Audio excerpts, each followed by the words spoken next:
وہ گھر जिसे लोग इंजीनियर का घर कहते हैं अब बिल्कुल वीरान और उजाड़ पड़ा है। अब तो उस मकान की छतें भी गिर गई हैं। उस पर अजीब वीरानी और हैबत छाई हुई है। उसे देखते ही दिलों पर अनजाना सा खौफ छा जाता है। उस मकान में एक दरख्त ड्राइंग रूम के एक कोने से फूटकर और खिड़कियों को तोड़कर बाहर आ गया है। दरख्त की शाखों को देखकर यूं लगता है गोया किसी खौफजदा शख्स की सख्त उंगलियां बाहर निकली हुई हैं। उस पोर्च के एक कोने में अब भी तोते की एक मजबूत बैठक मौजूद है। उस बैठक की लकड़ी को ना तो दीमक ने खाया है, ना उस पर किसी और परिंदे ने अपने घर बनाए हैं। मारिया और शाकिर उस तोते को अपने साथ लाए थे। ये तोता मारिया की माँ ने शादी पर बतौर तोहफा मारिया को दिया था। शादी के बाद ही शाकिर का तबादला इंजीनियर की हैसियत से यहाँ हुआ था। ये तोता उस वक्त खासा बूढ़ा हो चुका था। उसका नाम टॉमी था। दूसरे तोतों की तरह वो अक्सर सीटियां बजाता था, हंसता था और चंद एक जुमले दोहराया करता था। दोनों मियाँ बीवी को उस तोते से बहुत मोहब्बत थी। एक रात अभी उनकी आंख लगे कुछ ही देर हुई थी कि वो हड़बड़ा कर जाग गए। बाहर पोर्च में शोर हो रहा था। परों की फड़फड़ाहट इतनी शदीद थी कि मालूम होता था भूचाल आ गया हो। शाकिर, शाकिर, मारिया चिल्लाई। उठो, जल्दी करो शाकिर, शायद टॉमी को बिल्ली ने पकड़ लिया है। शाकिर उछलकर बिस्तर से उतरा और तेजी से बाहर गया, मगर उसके पहुंचने तक बहुत सा कीमती वक्त जाया हो गया था। इस दौरान में जबकि वो फर्श पर पड़ा हुआ था, परों की फड़फड़ाहट शदीद हो गई थी। तोते की आवाज भी नहीं आ रही थी, लेकिन जो ही शाकिर ड्राइंग रूम से गुजरकर पोर्च में आया था, परों की फड़फड़ाहट बंद हो गई थी। चारों तरफ चांदनी बिखरी हुई थी। पोर्च के कोने में टॉमी की बैठक मौजूद थी और टॉमी नीचे फर्श पर गिर पड़ा था। उसके बहुत सारे पर टूटे हुए थे और वो उन्हीं परों पर पड़ा हुआ गहरे गहरे सांस ले रहा था। टॉमी बहरहाल जिंदा था। शाकिर ने इधर उधर जमीन पर देखा, फिर आसमान की तरफ चेहरा उठाया। उसे यूं लगा गोया उसने एक बहुत बड़ा परिंदा देखा है। वो परिंदा आम परिंदों से काफी बड़ा था। वो उड़ता हुआ उसकी नजरों से ओझल हो गया। शाकिर ने उस परिंदे की सिर्फ एक झलक देखी थी और बस। उसने वापस मुड़कर बूढ़े तोते को उठाया। तोते की सुनहरी जंजीर टूट गई थी और उसका दिल बुरी तरह धड़क रहा था। शाकिर ने तोते का गौर से जायजा लिया। सिर्फ उसकी गर्दन के पर गायब थे जो नीचे फर्श पर पड़े हुए थे। इसके सिवा तोते को कहीं और जख्म नहीं आया था। उसने तोते को वापस उसकी जगह बिठा दिया और मारिया की तरफ मुड़ा जो ड्राइंग रूम के दरवाजे में खड़ी थी। मर गया क्या? नहीं यार, कुछ खौफजदा है। इसे किसी ने दबोच लिया था। क्या बिल्ली थी? हो सकता है बिल्ली हो। मुझे नहीं मालूम मारिया, लेकिन मेरा ख्याल है कि मैंने एक बहुत बड़े परिंदे को उड़कर जाते हुए देखा है। कोई शिकरा तो नहीं हो सकता। मैंने तो इधर आज तक कोई शिकरा नहीं देखा। बस मुझे नहीं पता यार। शिकरे रात को तो नहीं उड़ते, ना बाज उड़ा करते हैं। हो सकता है कोई उल्लू हो। उसके चंद दिनों तक ये मसला शाकिर के दोस्तों में ज़ेरे बहस रहा। शाकिर, यकीन करो ये महज तुम्हारा तसव्वुर है, मारिया ने एक दिन उससे कहा। रिजवान का कहना है कि तुम उस वक्त नींद में थे, इसलिए हो सकता है कि तुम्हारे जहन ने तुम्हें धोखा दिया हो। उसका कहना है कि कभी कोई उल्लू तोते पर हमला नहीं करता। पर उस उल्लू के पट्टे को क्या मालूम? और फिर मैंने मारिया ये भी तो कहा था ना कि वो परिंदा बहुत बड़ा था, उल्लू से भी ज्यादा बड़ा। पर रिजवान कहता है कि एक बीमारी ऐसी होती है जिसमें आदमी अपने वहमों और तसव्वुरात को हकीकत समझने लगता है। मारिया, शायद वो यही चाहता है ना कि मुझे ये बीमारी हो जाए, बल्कि शायद तुम दोनों ही यही चाहते हो। शाकिर, मारिया चिल्लाई। उसे शाकिर के इस जुमले से बहुत दुख हुआ था। उसका शोहर उसकी नीयत पर शक कर रहा था। रिजवान नौजवान था, बेतकल्लुफ था और बहुत हंसमुख था। हंसना हंसाना उसकी आदत थी। मारिया की आंखों में आंसू आ गए। अच्छा चलो, सॉरी, मुझे ऐसा नहीं कहना चाहिए था। बात आई गई हो गई। इस तमाम अरसे में तोते को गोया चुप सी लग गई थी। वो बातें करना भूल गया था। वो बस आहिस्ता आहिस्ता कराता रहता और अपनी चोंच से अपने परों को दुरुस्त करता रहता था। वो अक्सर अपनी गर्दन बहुत पशेमानी के आलम में इधर उधर घुमाता, गोया उसके साथ बहुत बड़ा जुल्म हो गया हो, या उससे कोई बहुत बड़ी गलती हो गई हो, या उसका कोई बहुत बड़ा नुकसान हो गया हो। एक दिन जब शाकिर अपने काम से वापस आया तो मारिया ने होंठों पर उंगली रखकर उसे खामोश रहने का इशारा किया और उसे खिड़की की तरफ बुलाया। जरा टॉमी को तो देखो। शाकिर ने खिड़की से बाहर देखा। बूढ़ा टॉमी उस वक्त एक घोंसला बनाने में मसरूफ था। उसकी बैठक के पास ही एक खाली गमला रखा हुआ था जिसमें टॉमी ने तिनके पर और ना जाने क्या क्या अलाबला जमा करके एक छोटा सा घोंसला बना लिया था। हर मर्तबा जब वो उसमें कोई तिनका या लकड़ी का कोई टुकड़ा रखता तो फिर घोंसले के गिर्द बड़े मस्त अंदाज में चक्कर लगाता। कभी गमले के किनारे बैठकर अपने बनाए हुए घोंसले को बड़ी तवज्जो और इश्तियाक से देखता। देखो शाकिर, वो अपना घोंसला बना रहा है। अरे ये बहरूपिया है, बूढ़ा बहरूपिया। बहरहाल मुझे तो बहुत पसंद आया।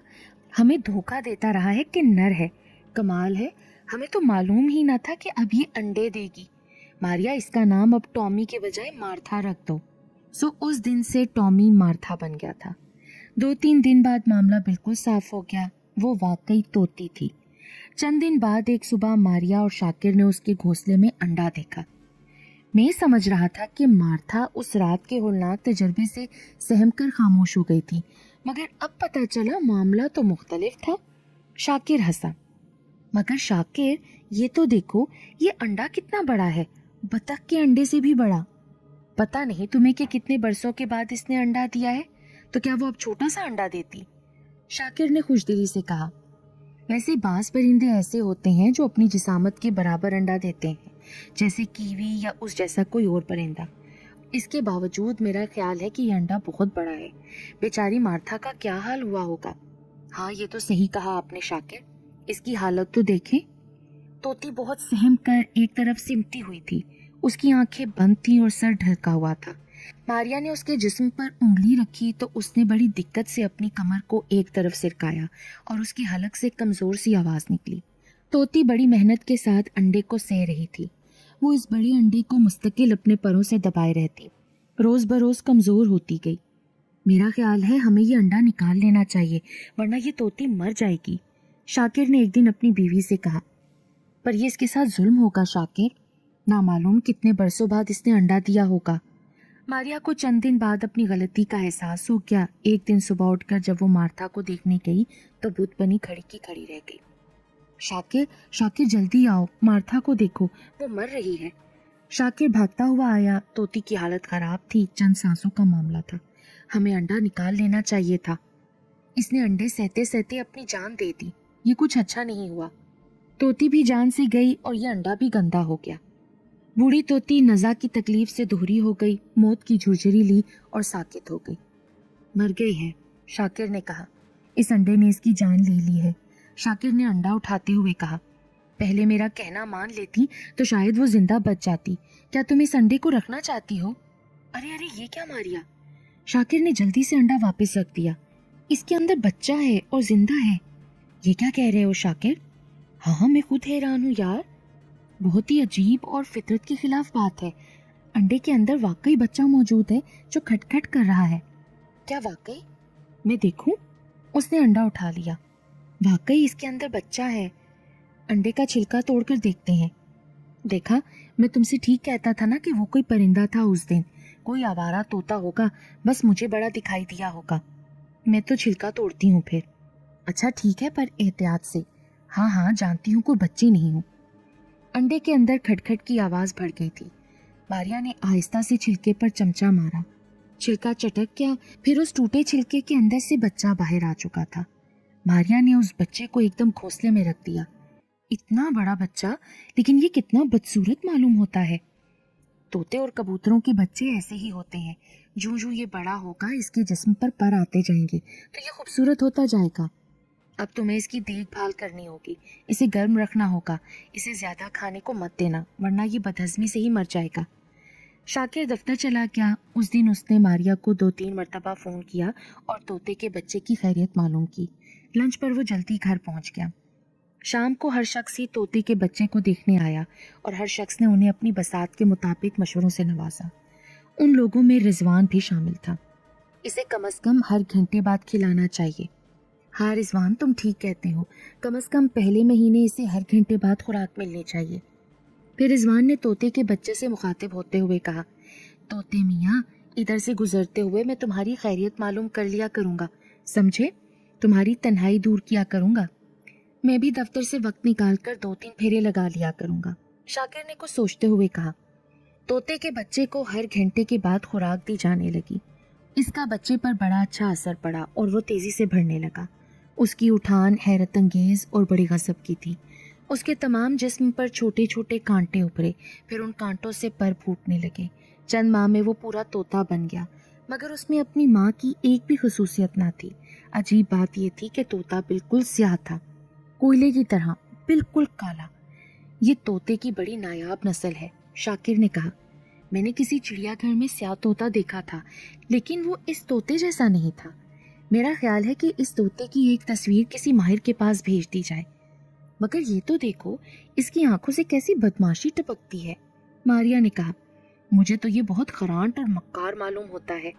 شرط لگا سکتا ہوں کہ یہ بولنا جانتا ہے، مکاری کی وجہ سے خاموش پڑا رہتا ہے۔ مجھے یقین ہے کہ یہ جلدی بولنا شروع کر دے گا۔ ہاں شاکر، آج دوپہر یہ بڑے مکار پن سے ہنسا تھا، ماریا نے کہا۔ میں تو تمہیں بتانا ہی بھول گئی تھی۔ کب ہنسا تھا؟ کیا واقعی ہنستا ہے یہ؟ ہاں، مجھے یوں ہی لگا تھا کہ یہ ہنسا ہو، لیکن اس کی ہنسی بہت خوفناک تھی۔ رضوان تو اس وقت اس کی ہنسی سن کر اچھل پڑا تھا۔ رضوان؟ تم نے مجھے نہیں بتایا کہ وہ یہاں آیا تھا؟ تم جانتے ہی ہو وہ اکثر یہاں آتا رہتا ہے۔ ہاں مجھے معلوم ہے، وہ اکثر یہاں آتا ہے، شاکر نے کہا۔ اف خدایا، یہ کیسی آواز تھی؟ میں اسی کا تذکرہ کر رہی تھی۔ میرا خیال ہے یہ طوطا ہنسا تھا، پر یہ تو کافی خوفناک سی آواز تھی، ماریا۔ شاکر کی ریڑھ کی ہڈی میں ابھی تک سنسناہٹ تھی۔ سنو شاکر، میں چاہتی ہوں کہ تم رضوان کے بارے میں بدگمانی میں مبتلا نہ ہو۔ مجھے شک ہے کہ تم اس کی طرف سے بدگمان ہو۔ ہاں، اور جب میں تمہیں دیکھتا ہوں نا تو میری یہ بدگمانی مزید بڑھ جاتی ہے۔ تم اتنی ہی خوبصورت ہو ماریا کہ میرا بدگمان ہونا لازمی ہے۔ پھر میں سوچتا ہوں کہ شک میں مبتلا تو وہ لوگ ہوتے ہیں جنہیں دوسرے پر اعتماد نہ ہو۔ حالانکہ میں ایسا سوچ بھی نہیں سکتا کہ تم مجھے دغا دو گی، لیکن نامعلوم کیوں ایک خلیش سی ہے جو میرے دل میں بیٹھ گئی ہے۔ شاید میں پاگل ہو گیا ہوں، شاید ہر خوبصورت بیوی کا شوہر اس معاملے میں پاگل ہی ہو جاتا ہے۔ رضوان ماریا کا کزن تھا۔ شادی سے پہلے بھی ان دونوں میں خوب بنتی تھی، دونوں دوستوں کی طرح تھے۔ شادی کے بعد بھی رضوان کا آنا جانا ماریا کے گھر میں لگا رہتا تھا۔ بہرحال شاکر، اب جلدی رضوان کا تبادلہ ہونے والا ہے، اس کے بعد یہ تمام قصہ ہی ختم ہو جائے گا، پھر وہ یہاں مجھ سے ملاقات کے لیے نہیں آیا کرے گا۔ پر ماریا، تم نے تبادلے کے بارے میں کہاں سے سنا؟ اس نے خود آج سے پہر مجھے بتایا تھا۔ وہ اپنی ڈاک لے کر واپس آ رہا تھا کہ ادھر بھی آ گیا، اسی لیے اس نے سب سے پہلے مجھے بتایا تھا۔ اچھا چلو ٹھیک ہے۔ کچھ دن بعد رضوان کا تبادلہ ہو گیا، وہ کمپنی کے کسی اور پروجیکٹ پر بھیج دیا گیا تھا۔ ماریا دل ہی دل میں خوش تھی کہ رضوان وہاں سے چلا گیا ہے تو اب اس کی ازدواجی زندگی کو کوئی خطرہ نہیں تھا۔ وہ اپنے اور شاکر کے درمیان کوئی غلط فہمی نہیں چاہتی تھی، اور رضوان کی موجودگی میں آئے دن غلط فہمیوں کے گہرے ہونے کا خطرہ تھا۔ چند دن بعد ماریا نے محسوس کیا کہ اس کے تمام مسائل ہمیشہ کے لیے حل ہو گئے ہیں۔ ایک شام جب شاکر گھر واپس آیا تو ماریا نے اسے بڑے میٹھے لہجے میں پکارا۔ شاکر ڈیئر، ذرا سنیے تو۔ ہاں کیا بات ہے؟ ایک بہت بڑی خوشخبری ہے، ماریا نے اسے کہا۔ شاکر اس وقت طوطے کے پاس کھڑا اس سے کھیل رہا تھا۔ ارے اس طوطے کو تو چھوڑو نا، ادھر آؤ، میری بات سنو۔ اس کا نام پولی رکھ دیا جائے ماریا، شاکر نے طوطے کو چھیڑتے ہوئے کہا۔ کیا خیال ہے میاں مٹھو، ماریا تمہیں پسند نہیں کرتی، اسی لیے تمہارے پاس 2 منٹ بھی کھڑے رہنے نہیں دے رہی۔ ہاں میں اسے بالکل بھی پسند نہیں کرتی۔ دیکھو تو ذرا اس کی شکل، کیسا مکرو طوطا لگ رہا ہے۔ مجھے اس مکرو طوطے سے نفرت ہے۔ کسی اور کو دے دو شاکر یہ طوطا۔ آخر کیوں یار؟ یہ تو طوطے کی بہت نایاب قسم ہے، اس سے تو بڑی رومانوی کہانیاں وابستہ ہیں۔ کہا جاتا ہے کہ طوطوں میں سب سے زیادہ ذہین سیاہ طوطا ہوتا ہے۔ ارے اسی رنگ کی وجہ سے تو میں اس سے نفرت کرتی ہوں۔ یہ بھی کیسا طوطا ہوا؟ طوطے تو خوش رنگ ہوتے ہیں۔ اور ایک اور بات بتاؤں شاکر، یہ نہ کچھ ضرورت سے زیادہ ہی ذہین ہے، مکار اور خرانٹ بھی۔ کیا اس نے کوئی ایسی ویسی بات کہہ دی ہے؟ شاکر ہنسا۔ میں شرط لگا کر کہتا ہوں کہ جس دن اس نے بولنا شروع کیا نا، یہ ایسی باتیں کرے گا کہ لوگ حیران رہ جائیں گے۔ خیر چھوڑو۔ پھر وہ اس طوطے کے پاس سے ہٹ آیا۔ ہاں اب بتاؤ کیا ہے خوشخبری؟ اندر تو آ جاؤ یار، میں یہ خوشخبری اس طوطے کے سامنے نہیں سنا سکتی۔ وہ اندر چلی گئی، شاکر اس کے پیچھے پیچھے تھا۔ وہ اپنے کمرے میں پہنچ گئے۔ وہ خوشخبری یہ ہے ڈیئر کہ تم جلد ہی باپ بننے والے ہو، اور سب سے اہم بات یہ ہے کہ تمہیں اس وقت میری خوشی کو مقدم رکھنا چاہیے۔ اگر میں کسی چیز کو پسند نہیں کرتی تو تمہیں اسے نکال دینا چاہیے نا۔ میں نہیں چاہتی کہ ہر وقت اس منحوس طوطے کو دیکھنے سے میرا بچہ بھی عجیب الخلقت پیدا ہو اور اس کے منہ کی جگہ چونچ لگی ہو۔ تم نے یہ خوشخبری مجھے پہلے کیوں نہیں سنائی؟ خیر، تم آرام کرو، میں خود کھانا لے لیتا ہوں۔ شاکر ڈرائنگ روم سے ہو کر باورچی خانے کی طرف بڑھا۔ کھڑکی کے قریب سے گزرتے ہوئے اس کی نظر طوطے پر پڑی۔ اس نے کھڑکی سے منہ نکال کر طوطے سے کہا، پولی، سنا تم نے کتنی بڑی خوشخبری ہے؟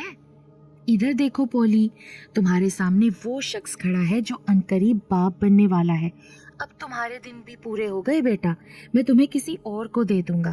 اب کیا کروں پولی، پہلی بار ماں بننے والی کی خواہش ہی یہی ہے۔ طوطے نے جواب میں سیٹی بجائی، مگر تم نے پہلے یہ بات نہیں بتائی تھی مجھے۔ طوطے کے منہ سے بھرائی ہوئی سی آواز نکلی اور اس کے لہجے میں حیرت تھی۔